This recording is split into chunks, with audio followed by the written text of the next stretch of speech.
কারো দোষ প্রকাশ করা যাবে না। যে দুনিয়াতে যার দোষ গোপন রাখবে, আল্লাহ পাক তার কঠিন দিনে তার দোষ গোপন রাখবে। কথা বলেন ঠিক কিনা? মুরব্বী ডাক দিয়ে কয়, তোমার দোষ আমি বলতে পারবো না, এই মানুষগুলোর সামনে বলবো না, তুমি আমার সাইটে আসো। শুনতেছেন বন্ধুরা আপনারা? হ্যাঁ। তো এবার আস্তে করে সাইটে নিয়ে গেছে, সবাই তাকায় আছে বুড়ায় আর সেরায় কি করে। হঠাৎ করে বুড়ারা নজর করে, লাশ কিন্তু রয়েছে জমিনের উপরে, নজর করে দেখে বুড়া সারা তার উঁচু করে কি জানি কয়, আর যুবকে খালি বুক থাপড়ায়, একবার মাটি থাপড়ায়, আর দুই হাত উঁচু করে কান্দে, আল্লাহ আল্লাহ আমার বাপের মাফ করে দাও আল্লাহ, আল্লাহ আগে জানলে আল্লাহ এই কাজ করতাম না আল্লাহ। সবাইকে কি হয়েছে, হুজুর লোক দূরে রয়েছে, এই কোদালওয়ালা দূরে যখন বলছে, বলার পরে যুবক আস্তে করে কোদালওয়ালা বুজুর্গরে ডাক দিয়ে কইতেছে, মুরব্বীরে কইতেছে যে আমি এখন কি করতে পারি। তো মুরব্বী যখন কইছে কি জানি কইছে, এই যুবক আস্তে করে ডেকে বলতেছেন, কাকা ও কাকা আপনারা থাকেন, আমি ভাই জামু আর আমু। তো লাশের যে ছোট ভাই, মানে যে ব্যক্তি মারা গেছে তার ছোট ভাই ওখানে আসে। এই লোকটা আবার তার পিছে পিছে গেছে, যখন পিছে পিছে চলে গেছে, পিছে পিছে যাওয়ার পরে দেখে বাতি যায়, একটা বোম মেরে বাড়ির মধ্যে যায়, ঘরের দরজা লাগাই দিছে, জানালা লাগাই দিছে।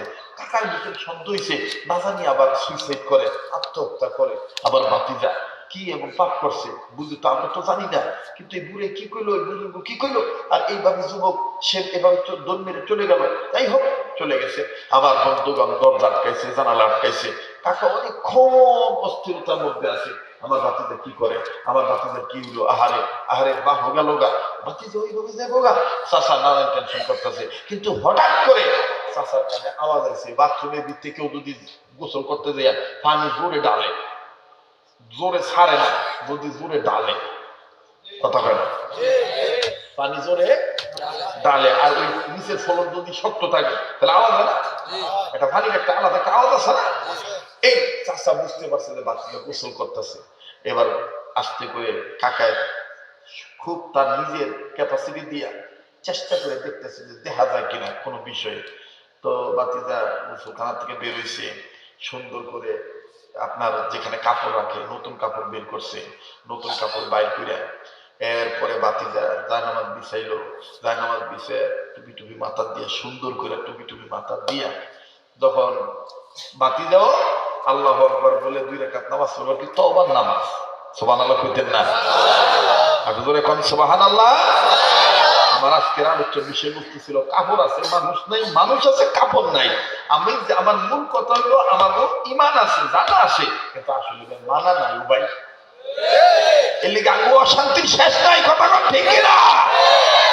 তো এইবার এই ছেলেটা হঠাৎ করে তার চোখে পড়ে গেছে, জানালার সাইডে কিন্তু দাঁড়ায় আছে, জানালা খুলে কয়, কাকা কাকা আমি 2 রাকাত নামাজ পড়তাম, তওবা করতাম, আপনি দাঁড়ায় থাকেন। তো চাচা নজর করে দেখতেছে নামাজ পড়তেছে, নামাজের পরে 2 হাত উঁচু করে তুলে আল্লাহর কাছে এমন কান্না কাঁদতেছে, খালি কয় আল্লাহ আল্লাহ আমি ওই দিন এই গুণাটা করছি, আল্লাহ আল্লাহ আমার জানা আছিল না যে পোলা এই গুণা করলে, মায়ে এই গুণা করলে, তার বাপ মা কবরে দেয়া থাকলে এই তার কবর, তাদের বাপ মার কবরে এভাবে সাপ হয়, এভাবে বিচ্ছু আসে, আল্লাহ আমার জানা আছে না। চাচা এমন কয়, তাহলে আমার বাপে জানি কেমন আছে, আমার বাপে জানি কেমন আছে। চাষা আমি বেড়া খাইতে কইলেছে, তো দাদার লেগে একটু কান দিস কিরে ভাই, ভালো লাগতেছে মনে হয়। আসলে এই ওয়াজ লম্বা ওয়াজ দরকার আছে, এশারে পরে ওয়াজ, ঠিক না? এ তো দাদার লেগে একটু দোয়া করিস। এখন বাকি যাবার মোনাজাতের মধ্যে কইতেছে, যার যার বাপের চিন্তা, হ্যাঁ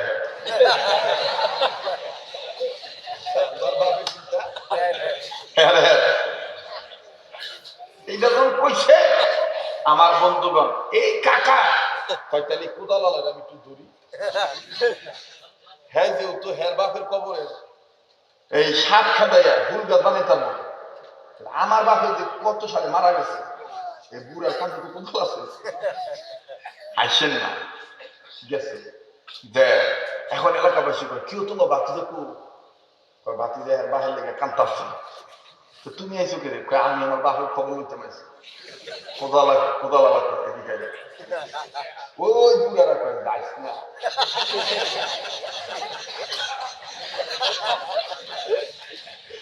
কয় যাইস না। সেদিন গেছিলাম চাকরির মতো, বাংলাদেশের দুইটা বক্তায়, মজার বক্তায়, এক নম্বর হলো মুস্তাফা, 2 নম্বর আমরা হাসাইতে পারে, খাতাইতে পারে না। আর আপনার কথা কি বেলকি জানে, বন্ডার পর বন্ডা মানুষ হয়ে যায়, মানুষ উঠতে চায় না। একই কথা দেখবেন, কত মুরব্বী করবো দামোদা লাগবে, একই গান, কত শিল্পী গান, কিন্তু ভালো লাগে না। ভাই এক এক ফুলে এক এক গ্রাম, মাফ করে দিন।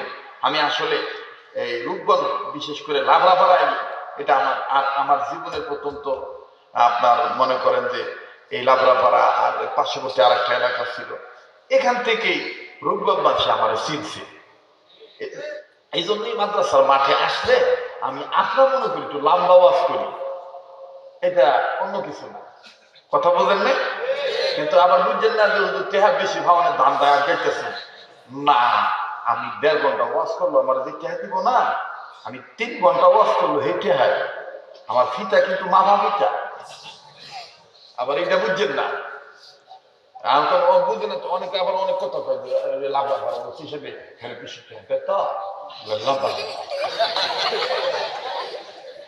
ব্যাগটা ভাঙে দিলাম আর কি। এটা হলো আন্তরিকতার কারণ, মহাব্বতের কারণ। কথা বলেন ঠিক কিনা? আর বাংলাদেশে এখন এই মাল পাইবেন না, এই বক্তা পাইবেন না, এত লম্বা ওয়াজ করি না বক্তা, খালি ওয়াজ করার ঘুরি দেয়, মানে টিউশনি করতেছে।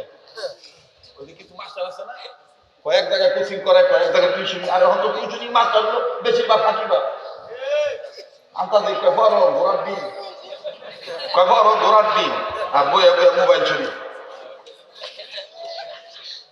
আমি কত টিউশনি মাস্টারে ফিডে বাইতে খেতে দিয়েছি, হ্যাঁ তোর 2 মাসের নতুন অগ্নি দিলাম, দেখে আচ্ছা। এই জন্য টিউশনি বাদ দিতে হইব। আজকের রাত আমার জীবনের শেষ রাত হইতে পারে, কালকে বাচ্চা থাকবো, গ্যারান্টি আছে? তুই একটা কথার দ্বারা তো মানুষ একটা বুঝ বইয়ে দিতে পারে, ঠিক না? তো এবার ডাক দিয়ে করতেছে, কোদালওয়ালা করতেছে এদিকে, তো এলাকার মানুষ করতেছে যাস না। আগে জিগা কাকা হের মতন কি আমারও থাবড়া দিবে? এবার দূরে থেকে কইতেছে, জানি না আমার কি অন্যায় আছে, আমি থাবড়া খাওয়ার যোগ্যতা রাখছি কিনা, যদি না রাখি তাও আমার জানা নাই, মাপ পাওয়ার যোগ্যতা রাখছি কিনা তাও আমার জানা নাই। ওগো আমার গুরু মশাই, কোদালওয়ালাকে বাপ রে বাপ, হেদি সাংঘাতিক চালাক। কোদালওয়ালা আবার কয় এদিকে, এলাকার মানুষরা ডাক দিয়ে যাইস না। বাস সব কথা শেষ। এবার মুরব্বীকে চাচায় ডাক দিয়ে কয়, আমার বাপের কবরের অবস্থাটা কি বলতে পারেন? আমি তোমার বাপের কবরের খবরটা বলার জন্য আসি নাই, আমি অমুক ইউনিয়নের কবর খনন করি, আমি কবরের পাশেই একটা ঘর বানাইছি ইবাদতখানা, ওই ইবাদতখানায় বসে আমি ইবাদত করি। একদিন আল্লাহ রাসূল আমার স্বপ্নের মাধ্যমে আমার ঘরে তাশরীফ এনেছেন, আমাকে বলেছেন অমুক তারিখে এক মুসলমান ব্যক্তির লাশ কবরে রাখা হবে। আমি রাসূলুল্লাহ মদিনাওয়ালা তোমাকে বলে যাচ্ছি, শুনে নাও, তুমি তো বেনামাজির লাশ, মানে বেনামাজির কবর খনন করো না, সুদ যারা খায় তাদের খবর খনন করো না, নবীরে যারা গালি দেয় তাদের খবর খনন করো না। তোমার সাথে আমি মদিনাওয়ালার ডাইরেক্ট যোগাযোগ। আমি নবীজি তোমাকে বলতেছি, এ মুসলমান, আমি আবার পিছনে দিতে চাই। আমি বলেছিলাম, যার দিলে নাই নবীর ইশক, তার শোনে নাই বেনা দাদা, যিনি আমার আপন তিনি ঘুমায় আছে মদিনা, বলছিলাম না? আমার বন্ধুগণ মদিনাওয়ালা বলতেছেন, এই শোনো, কবর খনন করবে বলা, তুমি যেহেতু গুনাহগার ব্যক্তির, আযাব পানেওয়ালা ব্যক্তির কবর খনন করো না। অমুক ইউনিয়নে অমুক ব্যক্তিকে কবর দিবে, কিন্তু তাকে কবরে দেওয়ার সাথে সাথেই তাকে বিষাক্ত সাপ দংশন করবে। যত কবর দিবে সব কবরে তাকে আযাব দেওয়া হবে। আমি রাসূল তোমাকে বলে দিলাম, আমার আল্লাহ আমাকে জানিয়ে দিয়েছেন, আর আমি তোমাকে জানালাম এই কারণে, তুমি তাকে বলে দিও, তার সন্তান যদি জীবিত থাকে, ওই সন্তানের গুনার কারণে বাবার কবরে শাস্তি, বাবার কবরে শাস্তি। প্রতিটি মানুষ তার কর্মের ফল ভোগ করবে। কথা কন ঠিক কিনা? ও ভাই আপনার পোলারে আলেম বানায়েন না, আপনার পোলারে লাভরা হাফিজে মাদ্রাসা করায়েন না। আমি কমু না যে হাফেজ বানান, আলেম বানান, আমি খালি আপনার পায়ে ধরে কমু আপনার পোলাটারে নামাজ রোজা শিক্ষা দেওয়ার লেগে, বক্তব্যের শিক্ষাটা দেওয়ার লেগে এরকম মাদ্রাসা দিয়ে, এরপরে ডাক্তার বানান, ইঞ্জিনিয়ার বানান, প্রফেসর বানান। দেখবেন আপনার এই কর্মের কারণে আল্লাহ আপনার কবরটাকে জান্নাত বানায় নেবে। এবার চাচা আবার দৌড় মারছে, তাহলে আমার বাপের খবর তো আমার দরকার নাই, যাইয়া আমার ভাইয়ের খবর লইতে যাই। আস্তে করে চলে গেছে। যাওয়ার পর বাজান রে, ছেলেটা এখন মোনাজাতে এতক্ষণ কাঁদতেছিল, এখন মোনাজাতে খালি হাসে। ছেলে বলে রব্বির হামহুমা কামা রব্বায়ানি সগীরা। পড়েন না, সবারই তো মা বাবা আছে, পড়েন না, রব্বির হামহুমা কামা রব্বায়ানি। এবার চাচা ব্যাপার কি, বাচ্চারা মোনাজাত করে হাসে কেন? ও বাজান কিতাবের লিখে ছেলেটা মোনাজাতের হাতের তালুর মধ্যে তার বাবার হাসি মুখ দেখে। আমার ভাইয়া কথা বলতে গেলে লম্বা হয়ে যায়। এই বছর রূপগঞ্জ মনে হয় আমার আর জানা মতে বাজান কোনো মাহফিল আমি রাখতেও পারবো না। আমার বন্ধুগণ, এটাই সম্ভবত আমার শেষ মাহফিল। আমার বাইরে রশিদ আহমদ গঙ্গির একটা বয়ানের মধ্যে পাওয়া যায়, রশিদ আহমদ গঙ্গি উযু করতেন, উযুর বদনার পানির মধ্যে দেখতেন এই এলাকায় কার কবরে কোথায় আযাব হইতেছে। এটা হলো মারফতের খেলা, এটা হলো ওলি আল্লাহর দরজার খেলা। লম্বা করার কোনো সুযোগ নাই। আল্লাহ পাক যদি কোনোদিন আর একদিন এনে দেয় গম্ভীর রহমতুল্লাহর কথা আমি আপনাদেরকে জানাবো ইনশাআল্লাহ। আমার মূল কথা ছিল কোরআন অন্ধকারের পথে পড়ে থাকা মানুষগুলোকে আলোর পথে এনে দিবে। এইবার যখন ছেলেটা দুই হাতের তালুর মধ্যে দেখতেছেন তার বাবার চেহারা দেখা যায়, ছেলেটা বাবার চেহারাটা দেখেই জোরে জোরে আওয়াজ করে বলতেছে রব্বির হামহুমা কামা রাব্বায়ানি।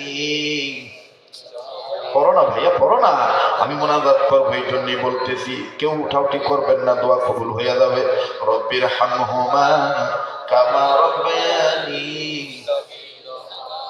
এভাবে যখন দোয়া পাঠ করতেছে চাচাই কয় হাসে কেন? চাচা এবার আস্তে করে ঘরের দরজা তো বাতিটা খুলে দিয়েছি।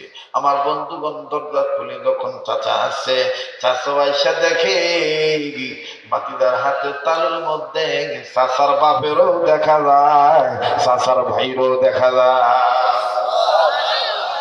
আওয়াজ দিয়ে বলেন না সুবহানাল্লাহ।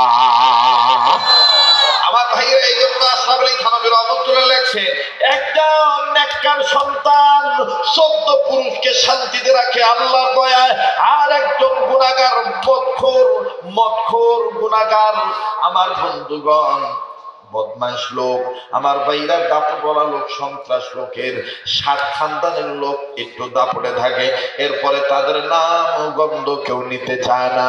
ফেরাউনের নাম আছে বাজানে শোনাব নাই, নমরুদের নাম আছে শোনাব নাই, কিন্তু ইব্রাহিম খলিলুল্লাহর নামও আছে, শোনাব আছে। কেননা ইব্রাহিম খলিলুল্লাহ আলোর পথে ছিলেন, আর নমরুদ ফেরাউন ছিলেন অন্ধকারের পথে। কথা বলেন ঠিক কিনা? জ্ঞানী মানুষের জন্য ইশারায় যথেষ্ট। ও বাবাজি, চাচা কয় সুবহানাল্লাহ, আমার বাবার দেহানা। এবার চাচা পিছনের থেকে মনে মনে নিজে নিজে কইতেছে আরে আব্বা কেমন আছে? আমার বন্ধুগণ, আমার বাবাজিরা, আল্লাহু আকবার, আল্লাহু আকবার। আমার ভাইরা বাতিদা শুধু একটা কথাই কয় রব্বির হামহুমা কামা রব্বায়ানি সগীরা, রব্বির হামহুমা কামা রব্বায়ানি সগীরা। এই কথা বলে মুনাজাত আমার বন্ধুগণ শেষ করলো। চাচা ভাতিজা মিলে যখন চলে গেল কবরস্থানে, আমার বন্ধুগণ কবরস্থানে যাওয়ার পরে এবার যাইয়া দেখেন যেই জায়গায় সাপের গর্ত ছিল প্রত্যেকটা জায়গায় কত সুন্দর ফুলের চারা।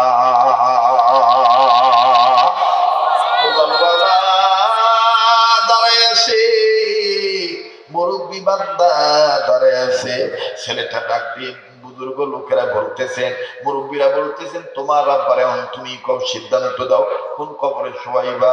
ছেলেটা কয় দাঁড়ান দাঁড়ান, কোদাল বলারে জিগাই চাচার আইন কাকা আমি আমার আব্বার ভাই আপনি লুয়ে যাই চাচার দিতে। চাচা একটু যাইব, এলাকার মুরব্বীরা হ্যাঁ তুমি যাবে, তুমি জানো না মানে হ্যাঁ দিতে একটা ডর হলো যদি হ্যাঁ আটকা থাবা মাইরা বয় এলে তুমি যাও না হ্যারে যাইতে হ্যার বা হ্যার দরকার হ্যার যাই। এই যে ডাক দিয়ে কইতেছে কাকা ও বুজুর্গ বান্দা আপনারা আলেম মানুষ আপনারও জিজ্ঞাসা করেন না আমার বাবারে কত নম্বর কবরে রাখবো। মুরব্বী কোদালওয়ালা ডাক দিয়ে কয় এখন আর নম্বর টম্বর না,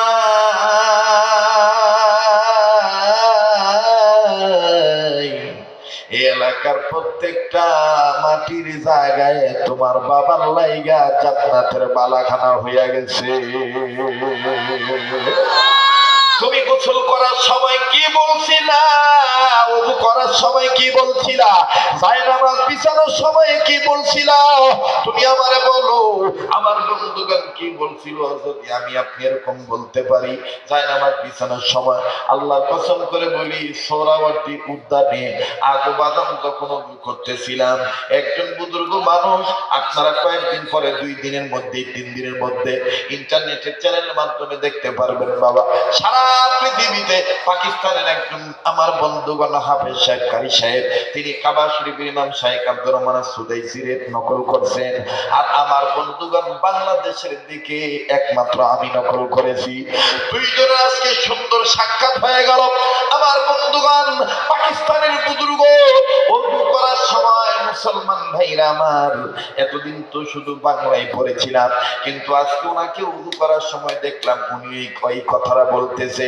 এই কথাটা যারা বলবেন, এই আমলটা যারা করবেন, যতদিন বেঁচে থাকবেন হাতের তালু এই আমার ভাইরা উজুর জায়গা খালি নুরানি নুরানি হবে, আবার মারা গেলে কবরটাও আল্লাহ নুরানিত করে দিবে। আপনার এই আমলের কারণে আপনার বাবাকে আল্লাহ মাফ করে দিবে, আপনার দাদাকে আল্লাহ মাফ করে দিবে।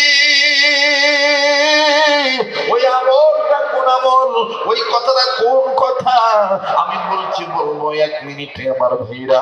তবে আপনাদের কাছে একটা ওয়াদা চাই, আজকে প্রথম রজনী আপনারা কি আমার সাথে মুনাজাত করার জন্য একসাথে তৈরি আছেন ইনশাআল্লাহ? প্রথম যুবক ভাইরা আমার সাথে দোয়া করে যাবেন, একটু হাত তুলে দেখান তো দেখি। নারে তাকবীর।